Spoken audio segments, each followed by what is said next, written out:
Kesubos Daf Nun Aleph contains one Mishnah, and it can be divided into three. So here's one before the Mishnah is the Gemara's discussion as to whether the support that's given to a girl from her father's inheritance estate is that from real estate or even from movable property. Then we get to the Mishnah, where we'll have two sugyas. One is the three conditions, the three factors that the Vezdin puts into a ksuba, even if it's not written there, three obligations that a man has to his wife.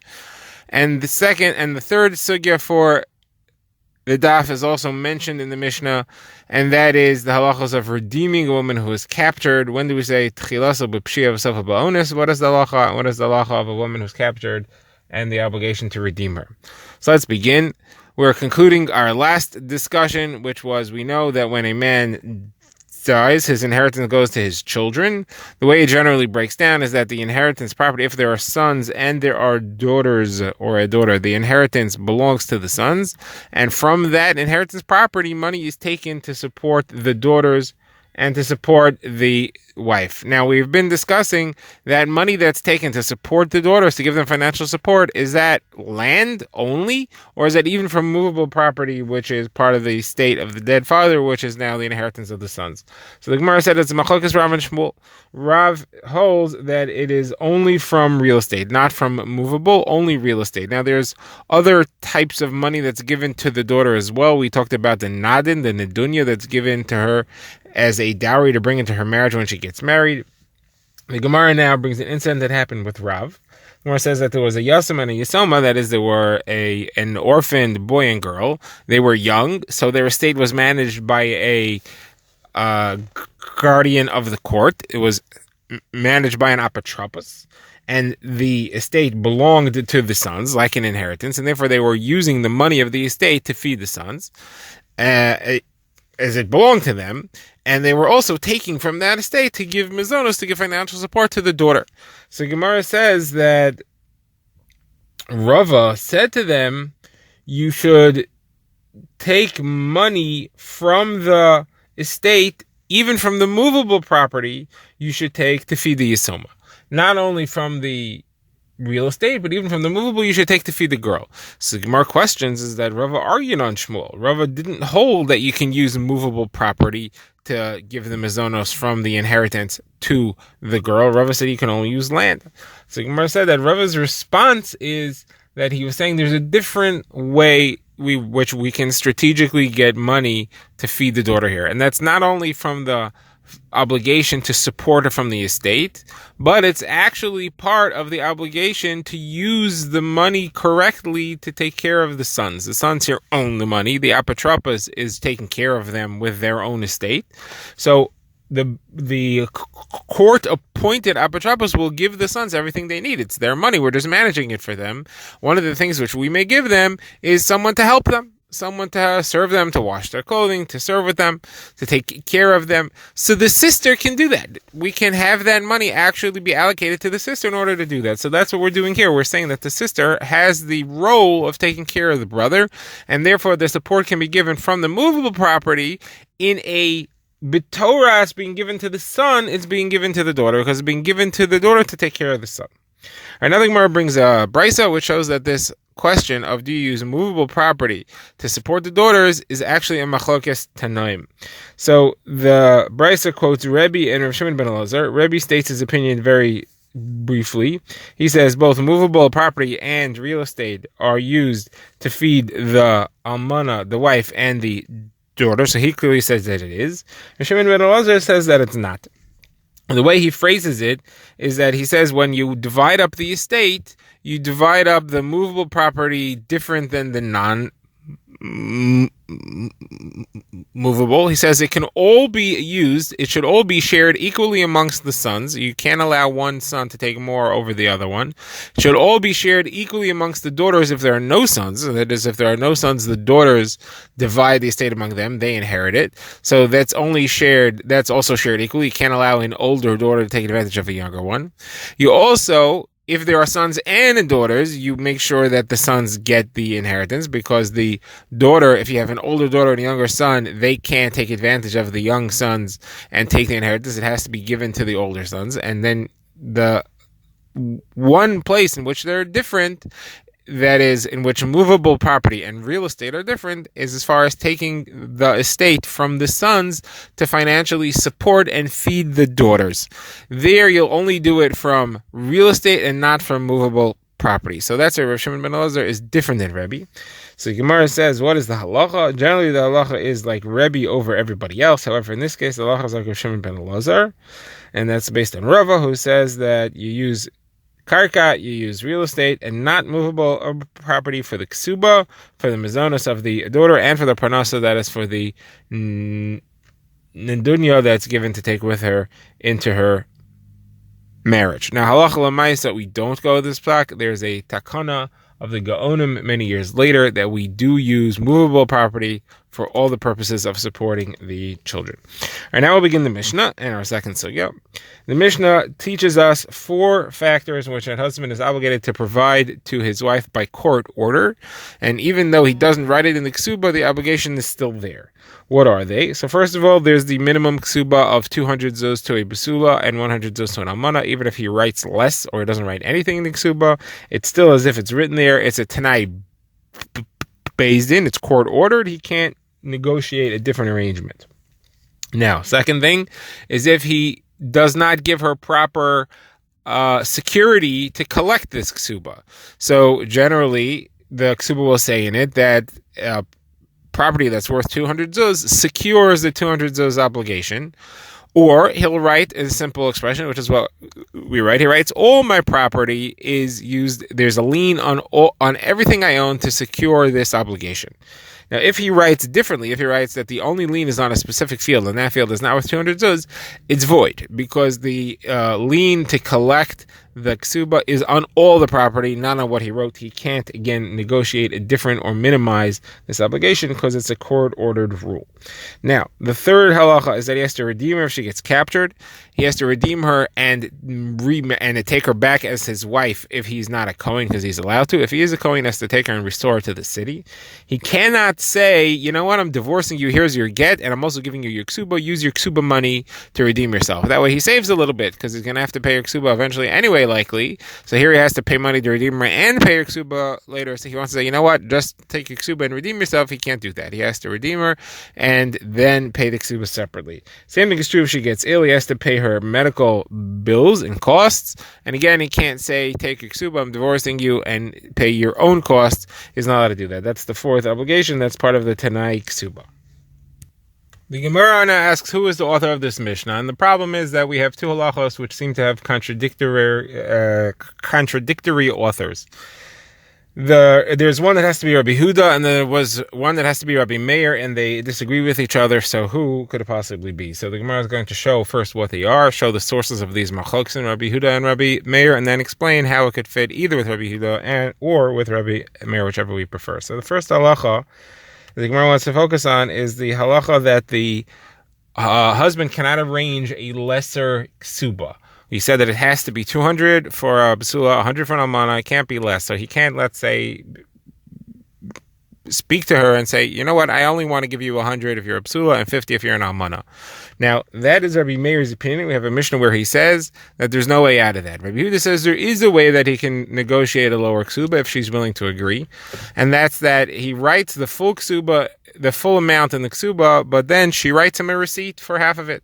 It is not a real receipt, but she writes a receipt where she says you paid half. So the ksuba will say 200 zuz, and she'll write a receipt for 100, and that way he only has to pay 100 because he already has the receipt that he paid the other 100, which is a way of negotiating that he owes less. Now, Rabbi Meir would say that it's usher. Not only is it usher, is that they wouldn't be allowed to live together if they did that, because she has to be entitled to her full ksuba, and you can't pull some shtick like this. Now, our Mishnah seems to indicate that there is no way to negotiate a lesser ksuba. It says that she has to get a full ksuba, so therefore it must be Rabbi Meir. Now, there's a different halacha which has to be Rabbi Huda, and that's the sugya of achrayis tas seifru, and that's when you have a contract, any contract, not only ksuba. An obligation to pay is always secured by a lien on land. Now, what if the shtar doesn't say it? It doesn't say in it that this is secured by a lien on land, that there is property mortgage to pay this. So that's Machlokes Rabbi Meir and Rabbi Yehuda. And over there, Rabbi Yehuda says there is always a lien, even if it doesn't say so. You do not assume that the person who's owed the money agreed. For some reason, he negotiated and he agreed that he can't collect from real estate, that he doesn't have a mortgage. But Rabbi Meir disagrees. Rabbi Meir says, no, it's possible that if it doesn't say that there's a security to secure this loan, that there is none. And if the person doesn't end up having the money to pay, the person that he owes it to is going to lose. He will lose. He can't collect real estate. He can't take it away from somebody. He cannot take a real estate that the lender... He cannot take real estate that the borrower owned and sold. He has no right to take what's called achrayus. So, in our Mishnah, we clearly see that there is a security, even though it doesn't say so. The Mishnah says that if he wrote, you have a security from one field and it's not worth the full 200 zuz, and he didn't write, you have a security on all my stuff, then she has a security anyway. So this Mishnah is clearly holding, like Rabbi Yehuda's opinion here, that there is a security even though the Kesuba doesn't say it. So you have a contradiction. Who is the author of the Mishnah? The Gemara just needs to show us where's this machlokes between Rabbi Meir and Rabbi Yehuda about whether a security is automatic. So the Gemara quotes a brayso that talks about a general shtar. We'll show soon that it applies to Kesuba as well, but this is about a general shtar. It says if you find the shtar, so the question is, should you return it? Now the shtar, if it is, it's a shtar that says, let's say, it says Ruvain owes money to Shimon. So Ruvain is the borrower and Shimon is the lender. So generally, we don't know who to give it to. If you give it to the Malva, if you give it to Shimon, then he's going to use it to collect. You don't know, maybe he collected with it already. If you give it to the Lova, then he's going to use it to prove that he already paid. Because when you pay off a loan, then the Malva gives the shtar to the Lova, or Shimon gives the shtar to Ruvain as a receipt to show that he paid it. So you don't know if he paid it, maybe he didn't pay it. So you don't know what to do. So generally you can't return it to either of them. However, if the Lova agrees he didn't pay it and he does owe it, you would assume that you could give it to the Malva, give it to the lender. After all, the borrower agrees that he owes it. So the Gemara says you can't, because it could be that it's paid, and the reason that the borrower is agreeing you should give it to the lender is because they plan to play a game between them, and that's he's going to collect again. Why would the lender be willing to pay again? And the reason is because you're going to take the land away. He sold land, you're going to collect again. He doesn't have any money to pay you. What he's going to do is the Malva will come at the shtar, take away land that he sold, that is meshubah to this loan, and then the two of them are going to split that land between them. So he didn't lose anything. He's not paying anything that he owns. He's paying by land that he sold already. And then he's going to split it with the Malva. The two of them together will be in cahoots to rip off the person who bought the land from the borrower, which is not really owed and it's not fair. So that's definitely true if the shtar has a mortgage lien in it, and therefore you could take the land away from the person who bought it. What if it's not there? It doesn't say it. So here's where we have in Machlokes Rabbi Meir and Rabbi Yehuda. And here Rabbi Meir says whether it says it or not, there is still a lien on sold property, and therefore you can't give it back to the lender because you could still play this shtick. According to Rabbi Yehuda, though, if it doesn't say it, then there's no mortgage, there's no lien, and therefore there's no security, so there's no way that they could use it to rip off the person who bought it. Now, so there you have that machlokes. The only question that remains is, does this apply to Kesuba as well? So the Gemara says, yes, it does, and Gemara shows a brayso. The brayso says there are 5 things which you cannot collect from sold property. You can only collect from what's called free property, property which still belongs to the one who owes the money, still belongs to the borrower, let's say. You can't take it away from someone that he sold, that you cannot take away land that he sold. For these 5 things. What are these 5 things? So the list of the 5 things are as follows. It's 5 things which are not a fixed amount, and therefore the buyer wouldn't know that this obligation is hanging over the seller's head, and he therefore will not know to be careful not to buy the land from the guy. And that's why you can't take it away from the buyer. Now, the 5 things are fruits of a field and the investment in the fruits of a field. Rashi explains is referring to a situation where somebody stole a field and sold it, and the person who originally owned it came in, he collects it back, he takes it back from the person who bought it, and that person who bought it now comes to collect his money back from the person that he bought it from, who's the thief. And there he gets to collect the land, the value of the land he could take from this guy from any other property that he owns. However, the investment that he invested in the fruits or the fruits themselves of the land, which is also owed to him by the thief, that he can't collect from real property that's been sold. Now, the third thing is somebody who takes upon himself an obligation to support the children of his wife, which he's not halakhically obligated to support. There also, it's not a fixed amount, and therefore you cannot take that money away from the person who bought his land. And the last thing is any shtar, any loan, anything which you've lent money, any shtar chov, that you cannot take it away. Unless it says achrayus in it, unless it specifically says in it. If it doesn't say in it that is a security, then you cannot use land as a security for that. So that's clearly the opinion of Rabbi Meir, because Rabbi Yehuda holds that there's a security even if it does not say it. And then you have the last one where it says Kesubos Isha. The same thing applies by a ksuba. If there's no security, then you cannot assume you cannot apply a security to the ksuba unless it's written there. So therefore, clearly you see that Rabbi Meir holds the same thing, both in the case of a regular loan and in the case of a Kesubos Isha. So we're back to our kasha. And our kasha was, again, who is the author of this Mishnah? The first clause can only be Rabbi Meir, and the second one can only be Rabbi Yehuda. So the Gemara says it could be either one, and I'll show you how it fits. First of all, when you said that you have a proof that it has to be Rabbi Meir, because according to Rabbi Yehuda, you shouldn't be allowed to negotiate a lower ksuba, maybe Rabbi Meir agrees you could negotiate a lower ksuba in that method, and that is that you can give a shtar that it's paid off. Here in the Mishnah, he's saying that you wouldn't be allowed to. The author of this Mishnah is saying that you cannot negotiate a lower ksuba and write a smaller amount in the shtar, but that you could give a document that it's paid off and use that to make the amount effectively lower. Could be that this Mishnah holds that you can do that, and therefore is in agreement with the opinion of Rabbi Yehuda. And of course, the second clause would be Rabbi Yehuda, like the Pashtus. Now, I could also tell you that it's all Rabbi Meir. You asked a question that here you clearly see that there is a achrayus on it, whether it's written there or not. So Gemara says no. What it means to say is that you can collect from the other land that's owned by the husband, not land that he sold. We're not talking about land that you sold. The husband only wrote that my land is meshubah to you, this small piece of land. He was referring to this land that he owns as opposed to other land that he owns. On that, the Mishnah is telling you all the land that he owns is meshubed, but it's not saying that you could take away from somebody who bought it. That is in agreement with the opinion of Rabbi Meir. We're saying that you cannot take away from somebody who bought it because there is no automatically assumed lien that you can take away from land that's sold. That's not true. That's the part that's not true here, and therefore it fits with Rabbi Meir as well. The Gemara now turns to its third sugya, which is that of Tchilaso b'pshia v'sofa ba'ones. In this case, it's Tchilaso ba'ones v'sofa b'ratzon, which means that if a person is first forced into something and then later it goes willingly or participates willingly, is that considered to be the entire thing willingly or the entire thing ba'ones?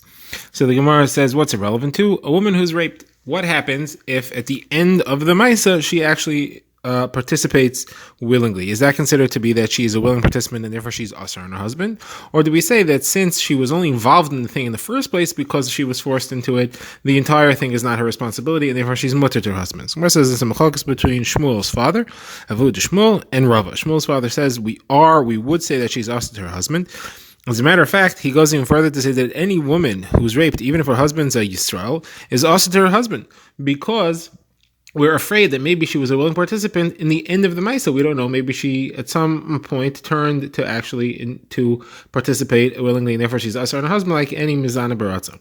Rava says it's not the case. We assume that it doesn't matter if she was a willing participant at the end or not, because she was forced into it in the beginning. The Yitzhahara that was put upon her was forced upon her. She had no interest at all to even start. She would never have gotten into the situation had she not been forced into it. Therefore, even if she's definitely a willing participant, even if she's screaming and shouting at the end that she wants it, and she was willing to pay for it had he not continued, still we would say that she's only put in that situation against her will, and the entire thing is considered to be onus, and she's mutter to her husband. Now, the Gemara has a couple of kashas on Avud Shmuel. The Gemara says, first of all, we've seen, and this is why this is here, we've seen that the Ksuba says that he has to redeem her and take her for a wife if he's a Yisrael. So how could he do that? According to Avud Shmuel, she's also to him. So Gemara answers that, the Gemara says that he had no answer, he was quiet. The Gemara says that Rav called on him the pasuk in Eov, which says Saram Atzu b'milim v'kaf yasimu lefiyem, that the princes were at a loss for words, but there is a golden spoon, there is a spoon in their mouths, and what is that? That he could have answered that in the case where she was captured is different. There, we don't even know in the first place that she was ever nisanes. We just assume she was, and therefore we'll be more lenient, we'll allow her to go back to her husband. If we know that she was mizana, or that we know that there was an onus, there we would be concerned that maybe she was a willing participant, at least at the end. Now, the Gemara's second kasha is that according to Avud Shmuel, what is the case of onus that the Torah says that she's permitted to her husband? The Torah explicitly says there is such a case. What's the case? The Gemara says that case would have to be where she was screaming against her will the entire way through, and therefore we know she was never a willing participant at any point all the way through the end.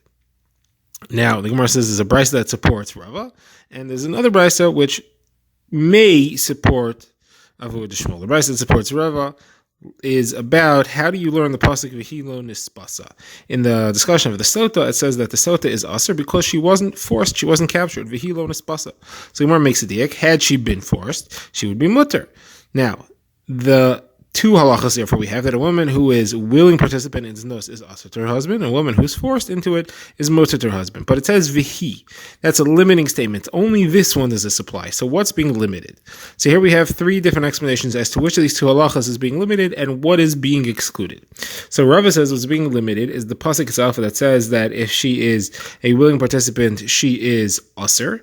So he says that is only in a situation where she was a willing participant from beginning to end. If she was forced into it and then became willing at the end, that situation, even though she's willing in the end, she is still mutter. That's what's excluded by vihi on the lo nispasa. Now, Avod Shmuel would hide behind a different brisa, which says that it is the diuk that is limited, where it says vihi lo nispasa, only she is the one who is permitted if she is forced, and the wife of a Kohen is not permitted if she's forced. And then brings the third explanation, and this one goes back to the actual halacha, not the diak, where it says v'hilo nespasa. She's the one who is forbidden if she is a willing participant. The one who's different is of where she thought she was married to the guy. She was married, and there was a kedusha toys. There was a mistake there, even though she was mezana, and she thought she was married. She was mezana anyway. But since the marriage is canceled, she can take her son that's born out of wedlock and walk away, and there's no mamzeris because the kedushin was a mistake altogether. Now the Gemara discusses specific situations of captured women. So the Gemara says that, or Yehuda says, women are captured by ganavim, they're captured by roadside listim. The bandits, they are permitted to their wives. We assume that they are not willing participants. So the Gemara says that the Rabbanan asked Rav Yehuda, we see that they serve their captors bread.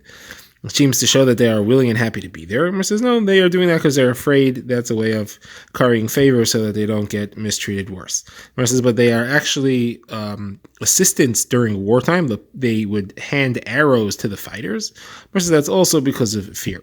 Now, the Gemara says, though, that if they allow them to go and they don't leave, they're clearly showing that they're willing participants, and you could no longer say that they are held against their will.